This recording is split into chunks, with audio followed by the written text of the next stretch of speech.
অর্থাৎ সারণীভুক্ত যে উপাত্ত, সারণীভুক্ত উপাত্তর ক্ষেত্রে মধ্যক নির্ণয়ের যে সূত্রটা সেটা আমরা লিখবো এখানে। তাহলে মধ্যক সমান, আমরা একটু এই পাশে লিখি, এখানে প্রত্যেকের পরিচয়গুলো লিখতে হবে না। মধ্যক সমান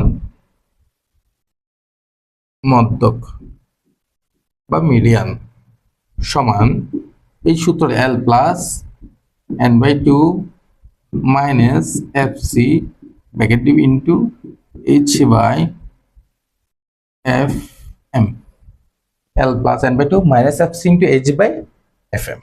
বুঝতে পারছি? এখন দেখো কোনটা কি, এখানে সূত্র তো এটা শেষ, পরিচয় পরিচয় এখানে আমরা পরিচয়গুলো লিখবো কেমন।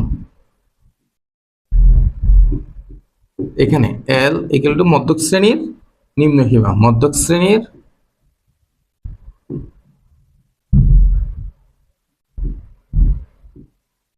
নিম্ন সীমা, নিম্ন সীমা। তারপর হচ্ছে যে n মোট গণসংখ্যা, মোট গণসংখ্যা।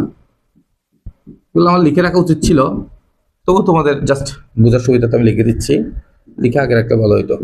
FC মধ্যক শ্রেণীর পূর্ববর্তী শ্রেণী, মধ্যক শ্রেণীর, মধ্যক শ্রেণীর মধ্যক যে শ্রেণীটা থাকবে আমাদের যে সারণীটা থাকবে, এরকম একটা সারণী থাকবে না, সেখানে একটা মধ্যক শ্রেণী থাকবে না। মনে করি এটা আমাদের মধ্যক শ্রেণী, কেমন, এটা হচ্ছে আমাদের মধ্যক শ্রেণী। এটা এই মধ্যক শ্রেণীর আগের যে শ্রেণীটা, সেখানে একটা ক্রমজড়িত গণসংখ্যা থাকবে না, ক্রমজড়িত গণসংখ্যা, সেটা মধ্যক শ্রেণীর পূর্ববর্তী শ্রেণীর, পূর্ববর্তী শ্রেণীর ক্রমযোজিত, ক্রমযোজিত গণসংখ্যা। ঠিক আছে, মধ্যক শ্রেণীর পূর্ববর্তী শ্রেণীর ক্রমযোজিত গণসংখ্যা। তারপরে FM আছে না একটা, FM মধ্যক শ্রেণীর গণসংখ্যা, মধ্যক শ্রেণীর, এই মধ্যক শ্রেণীর গণসংখ্যা তোমরা এটা লিখবে কিন্তু ডট ডট দিবা না। আর H শ্রেণী ব্যক্তি, শ্রেণী ব্যক্তি বা শ্রেণী ব্যবধান। ঠিক আছে,